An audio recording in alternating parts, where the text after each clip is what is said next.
Next up, at UFC Abu Dhabi, we have a lady fight. The only lady fight on the card. We got... Oh, wait. Yeah. Just a good one. Hold on a second here. Okay, we're going to get a DMCA strike. All inside till the right time comes down the road. I got a feeling my heart is screaming. I'm about to bust loose. I've never heard this dude in my life. It's more than an ocean. Starts with an I, ends with a U. I got a feeling. Can we be done with this shit? You're feeling it too. Next up, at UFC Abu Dhabi, we got a battle of the ladies. We got Amanda Ribas taking on Tabatha Ricci. The funny part is there is a whole bunch of people that were like, I thought they fought already. There was a lot of comments like, didn't these two fight already? A full-blown Mandela effect. I predicted this fight would happen last year. I do remember that. A full-blown Mandela effect with this fight. A lot of people felt like it already happened. No real results, though. People were like, I thought they fought. Did they fight? I was shocked they didn't fight. But they haven't fought, and they're about to here. We got Amanda Ribas taking on Tabatha Ricci. Amanda Ribas 12-6 in her career, 3-2 in her last 5. She is on an unfortunate 2-fight skid, taking on Tabatha Ricci. Oh, bullshit. What the hell are you talking about? Her last 5 is what? 2-3? That's bullshit, dude. Oh, my bad. That literally is bullshit. A couple of wins. I've been to a few of her and I never fucking saw her lose. She walked out of there. She was a winner. Oddly enough, she was a lock of the week in all of those losses. And thankfully for her she is, and Jacob, she's a favorite in this fight. That is probably true. And probably thankful for her is that this motherfucker is in Abu Dhabi, so I can't be there because apparently I'm a fucking jinx as well. I did throw on the throwback, though, because this is what I wore to 285. She actually did win at 285, but I had been to like her last 3 of her last 4 or 2 of her last 3 or something. Lock of the week 4 times, never won, unfortunately. But 4 times or 3? What'd you say? Sorry. She's the only person to be 0-4 as lock of the week. Dude, that is crazy. That is crazy. But she beat Caitlyn.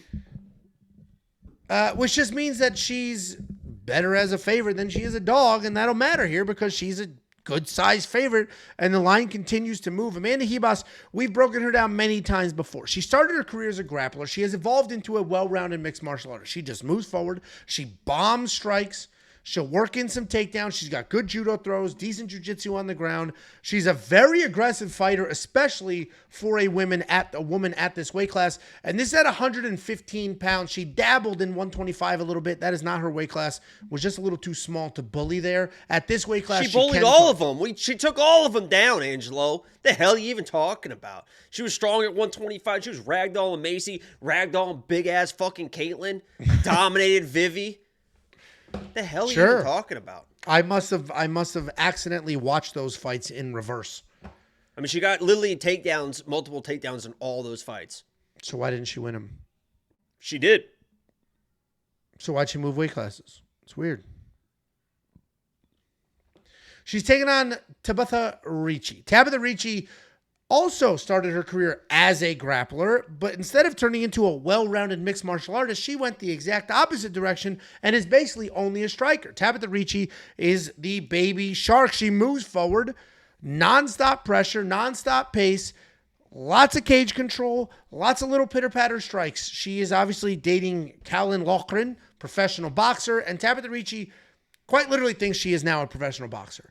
And while on one hand, I made this comment on the quick picks video I put out on Sundays, and somebody said, but boxing is the future of MMA, Angelo. Striking is more important than grappling. I'm not going to debate that point, but what I will say, though, is it's important to be good at all the things, and she's not good at that. She's not a very good striker. She's not powerful. She's busy. She's in unbelievable shape. She's strong, but she's not powerful. So the way I see this fight going is Tabatha Ricci moving forward, closing the distance on Amanda, probably trying to push Amanda against the cage, Amanda defending some takedowns, getting an occasional takedown or 2 of her own. I think, we saw them in the lobby at UFC 303.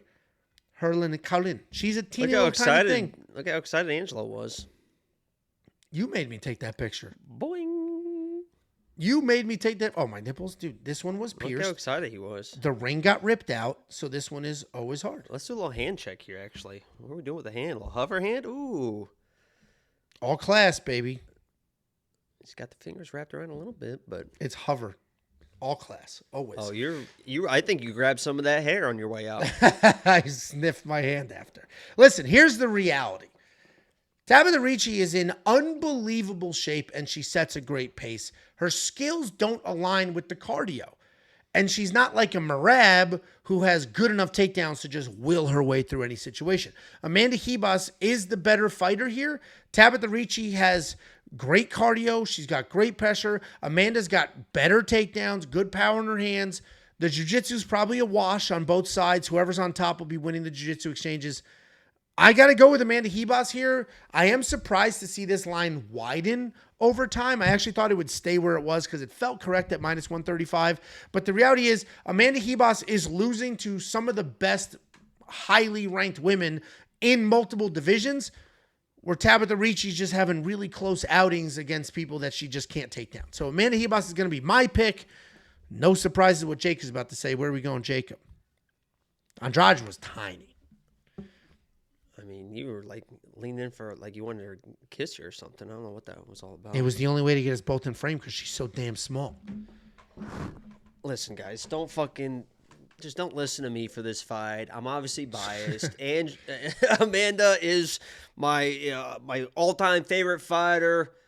Great gal, beautiful, smart, funny, all that type of stuff. I'm taking Amanda, but I will say, and I was talking to Angela before this, and I saw somebody mention in the chat as well. I'm just going to bet fight goes the distance and just be done with it. It's like minus 400 or whatever.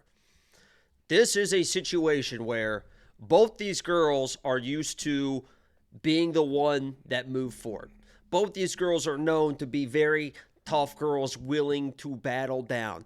This is like one force meeting another, and neither one of these girls is the girl that typically backs down. I know for a fact, 2 facts, Tabatha Ricci is going to be moving forward.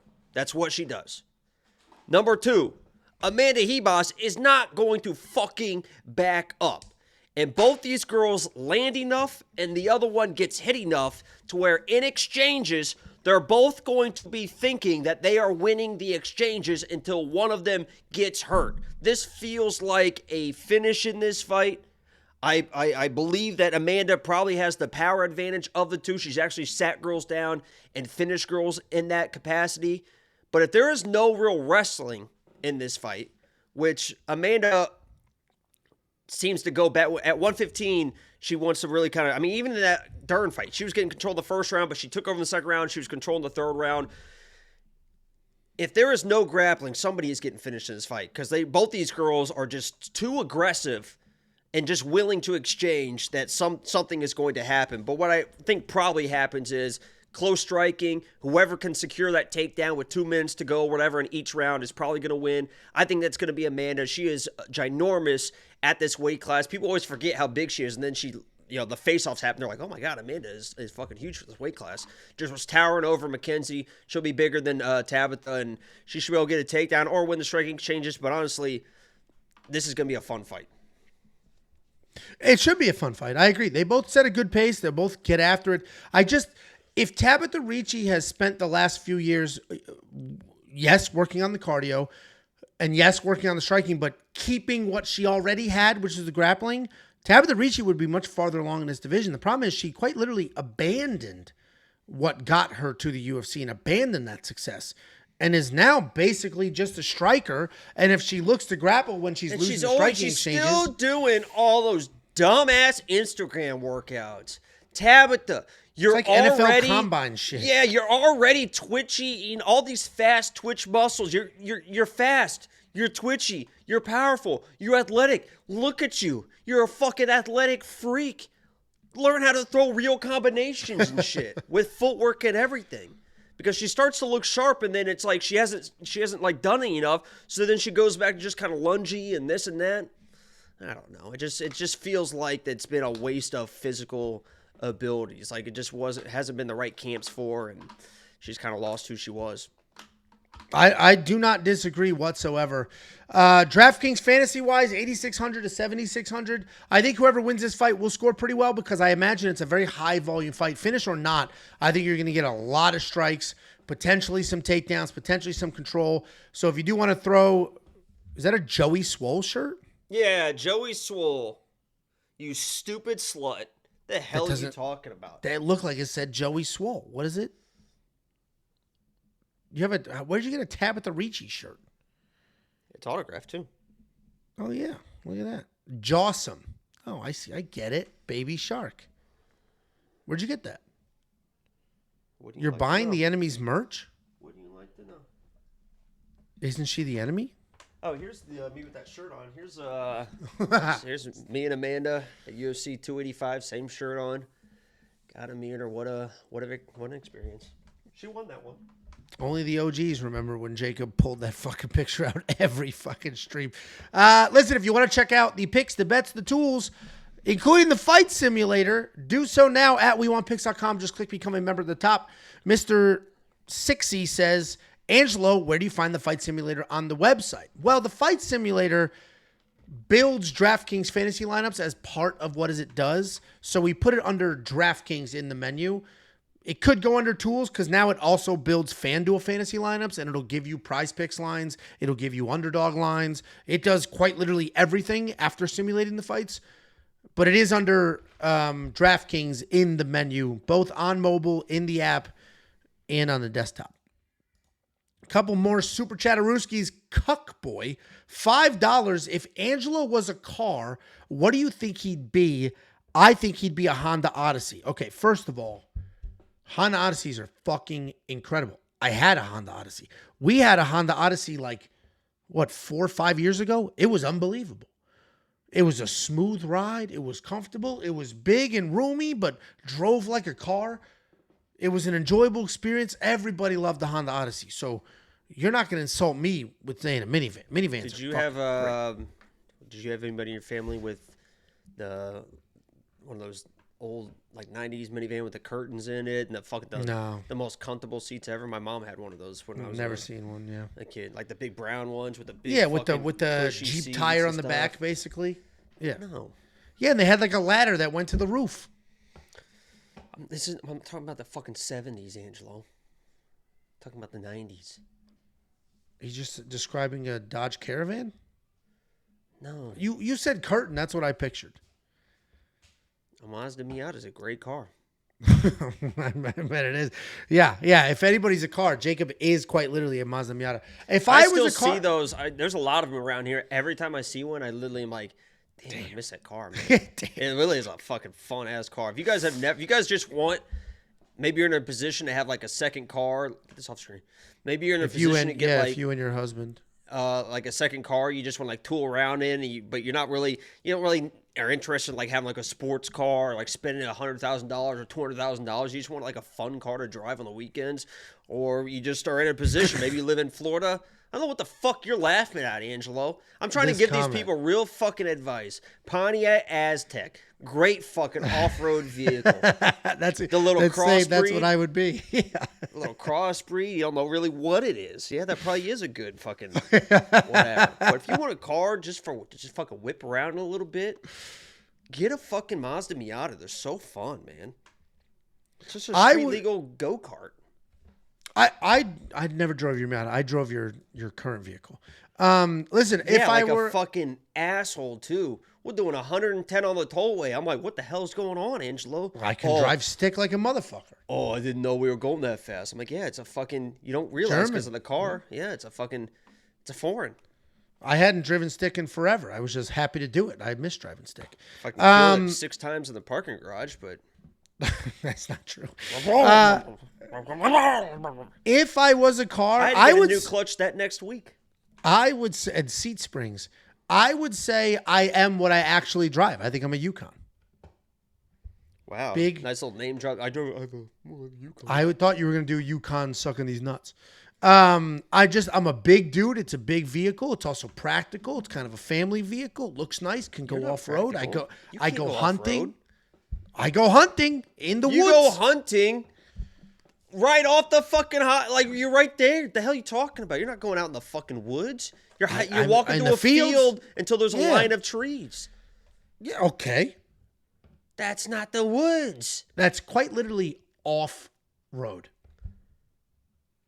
But Bing bong. Didn't you get fucking stuck in mud one time? You had to call your wife? Not me, the neighbor did because he had a rear-wheel drive pickup and he got No, fucking I'm talking stuck. about your dumb ass, just your foot was stuck in some mud and Tiffany had to come with the fucking golf cart to help pull you out. No. Untrue. Unwell to a great country singer, fire cowboy emoji, and yes, you put me on the story. Right. Jacob has great taste, and yes, I was watching Jacob and Billy and 318 live. Appreciate you, Unwell. $4.99 from For the Win, Ricci For the Win. It's a cool name if this guy just, that's all he ever says is the person's name and then For the Win. And then Anthony said I would be a Pontiac Aztec. They don't make those anymore. Appreciate you. Who's on the leaderboard? Unwell probably leapfrog there with that last one. I don't know, Angelo. Let me look for you.